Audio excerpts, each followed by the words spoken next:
prune and such. Yeah, prune and such. Yeah, prune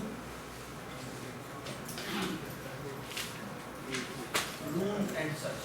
Okay. All right. So what is prune and such? आप सबको पता है binary search क्या होता है? तो बाइनरी सर्च अगर तुम देखो तो वो कैसे काम करती है? बाइनरी सर्च का टू में स्प्लिट कर नहीं हाफ नहीं किया। पर हाफ तो वो करती है, हाफ करने से पहले बेस में करती है। सो इमेजिन कि आपको एक सॉर्टेड अरे मिली हुई और आपको वैल्यू सर्च करनी है, तो आप क्या करते हैं? आप वैल्यू आपने सर्च करनी है, वो मिडल के लेफ्ट पे आती है या राइट पे आती है? अगर वो उसके लेफ्ट पे आती है तो वो रो रेंज को छोटा कर दो। इस स्टेप को प्रून कहते हैं। प्रून मीन कि आपने एक पोर्शन कट कर दिया, माली यूज करते हैं, मैंने प्रूनिंग कर दिया। ठीक है, पहले बड़ी स्पेस थी तो मुझे एक कट कर दिया, ये पोर्शन है बस ना। ठीक है, ये जो प्रूनिंग का प्रोसेस है उसमें जो मिडिल इंडेक्स सेलेक्ट होता है, जो मिडिल इंडेक्स सेलेक्ट होता है वो हमारा मिडिल लेवल वैल्यू चेक हुई, और चेक होने के बाद हमारा जो सर्च स्पेस है वो कितनी आएगी? ठीक है, तो इस प्रोसेस की जो ओवरऑल कॉस्ट होती है वो अभी कितनी लॉग है? वाई लॉग है? बिकॉज पहले आपके पास n स्पेस थी, आफ्टर वन ट्राई वो कितने हो गए? वो n/2 स्पेस रहेगी, और आफ्टर अनदर ट्राई वो कितनी रहेगी? n/4 है। So it will take how many steps to reach to 1? Log is okay, log is 2.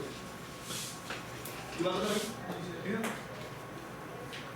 It will take how many steps to reach to 1? Log is 2. Okay.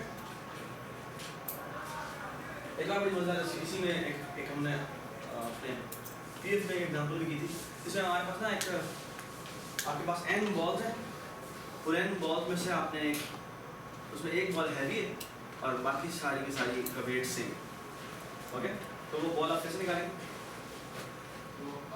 आधी एक तरफ वाली आपका एक बैलेंस है, ठीक है, तो बैलेंस में हम आधी एक जगह पे रखते हैं, आधी एक जगह पे रखते हैं। जो हैवी होगी जो ज़्यादा हो जाएगा दूसरी हमने उठा के बात की, ठीक है।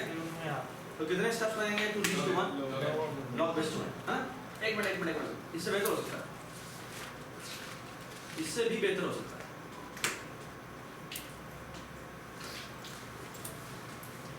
क्या आप n/3 इधर रखें, n/3 इधर रखें और n/3 बाहर? दोनों बैलेंस। अगर ये दोनों बैलेंस हैं इसका मतलब क्या है? ये जो बाहर है उसके अंदर है, और अगर ये दोनों बैलेंस नहीं है, जिसका वेट ज्यादा है वो रख लेंगे, और जो ऊपर गया वो भी बाहर, और जो बाहर है वो भी बाहर, बस में। सो इन दैट सिनेरियो आपके पास एक दफा बैलेंस करने से आपकी सर्च स्पेस कितनी रह जाती है? n/3। फिर अगली दफा कितनी रह जाती है? n/9 रह जाती है। और ये कितने स्टेप लगेंगे to reach to 1? Log base 3।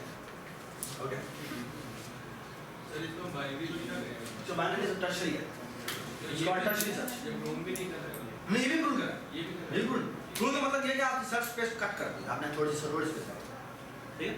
Pruning का मतलब ये है कि आपने सर्च स्पेस को छोटा कर दिया, ठीक है। ये इसका स्पेस का एक केस है, ठीक। अब इसका हम जर्नलाइज वर्जन भी आपको बताने लगे हैं क्या, ठीक। ऑलराइट,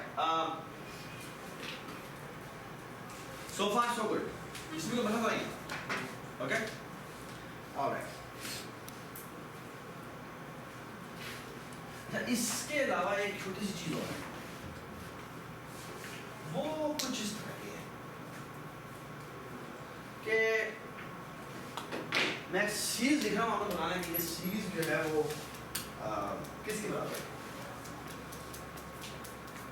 मेरे पास आता है n, ओके, उसके बाद आता है n/2,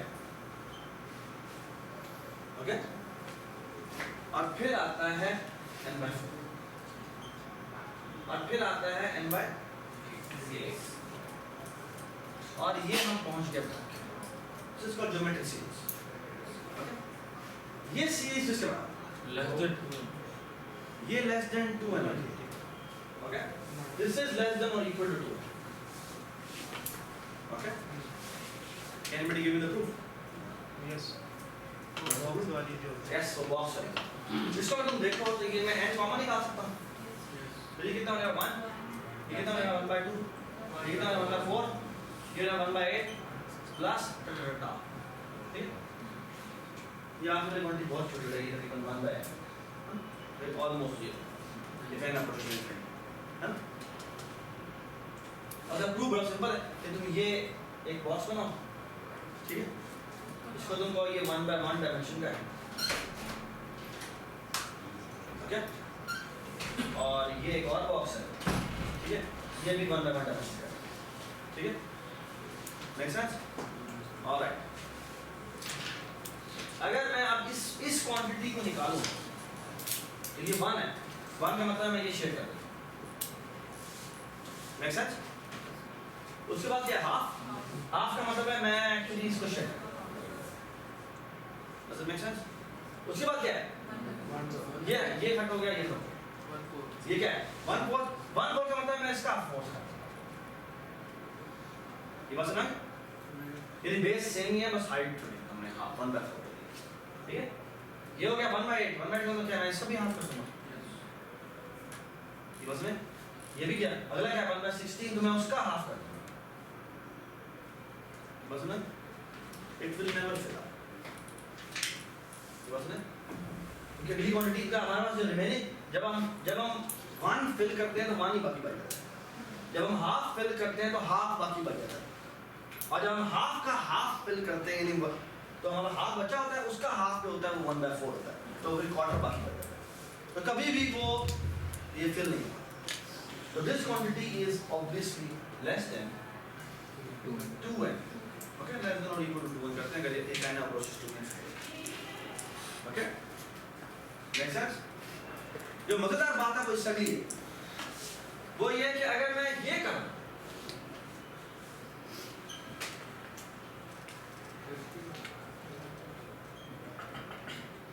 बाद में इसको मैं इस साइड से लिख लूंगा तो ये होगा 1, अगली क्या वैल्यू है 3, ये क्या होगी 9, अगली क्या होगी 27 प्लस, और इसको लिखूं तो मैं क्या, ये क्या होगी 1 प्लस 2 प्लस 4 प्लस 8, ठीक है। बाद अगर यहां से देखा जाए, यहां से इस डायरेक्शन में देखना शुरू तो लगता ये है कि ये चीज इससे बड़ी है, मानना है क्या, अरे जी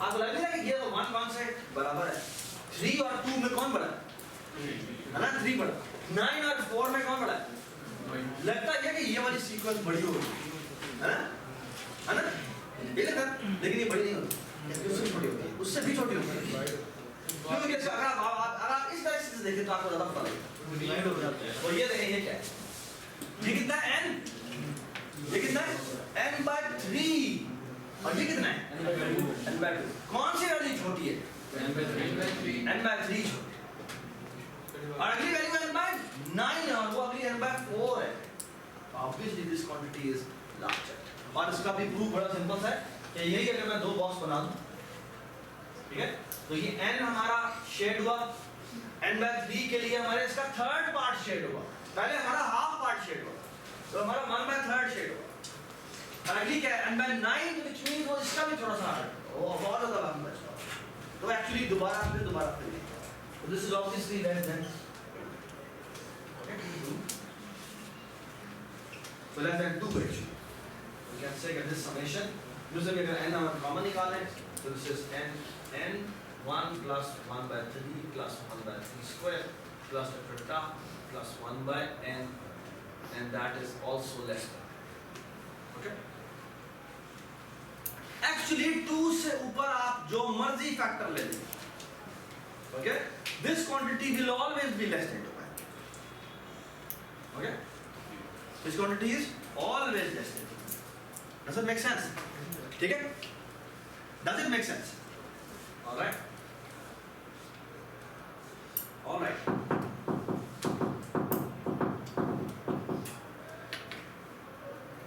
अभी थोड़ी देर में वापस आते हैं, लेकिन उससे पहले एक प्रॉब्लम था। ये प्रॉब्लम पता क्या? प्रॉब्लम ये है, इसमें बात हो। मेरे पास अगर मैं कहूँ मेरे पास 1 से लेकर n तक नंबर है, कितने नंबर है? 1 से So I have numbers between 1 to n. Okay? It's one of the problem in your assignment. Your assignment. Okay? मेरे लिए कोई 2-3 slides. अच्छा। चलिए जी, आपके पास 1 से लेकर n तक नंबर है। मैं आपको एक array देता हूँ, जो पता कितना साइज की है? n - 1 साइज की है। कितना साइज की है? n - 1 ठीक है? तुम्हारे पास एक array है, तो जो 1 से लेकर जो n - 1 साइज की है। ओके? और मैं आपको ये इंफॉर्मेशन देता हूँ। और इंफॉर्मेशन ये है कि इस अरे में कितनी एंट्रीज होंगी? n - 1 एंट्रीज होंगी, है ना? Alright. वो एंट्रीज जो है वो इस रेंज में 1 से लेकर n तक, ओके? 1 से लेकर n तक कोई इतराज तो नहीं होता, ठीक है? अगली बात, एक एंट्री मिसिंग है, इसमें यही वैल्यूज है एग्जैक्टली, कोई भी वैल्यू रिपीट नहीं होती, ओके? डू यू अग्री कि अगर ये सारी वैल्यूज के अंदर हैं तो कितने साइज के तो उसमें एक वैल्यू मिसिंग है ना? वो वैल्यू निकालनी है, वो वैल्यू निकालनी है एफिशिएंट वे से, आंसर वो वैल्यू निकालने के प्लीज जल्दी से डिसीजन करें, खड़ा होता है सर जो नंबर है वो खड़ा होता है सीक्वेंस में हाँ कोई सीक्वेंस नहीं, 1 2 3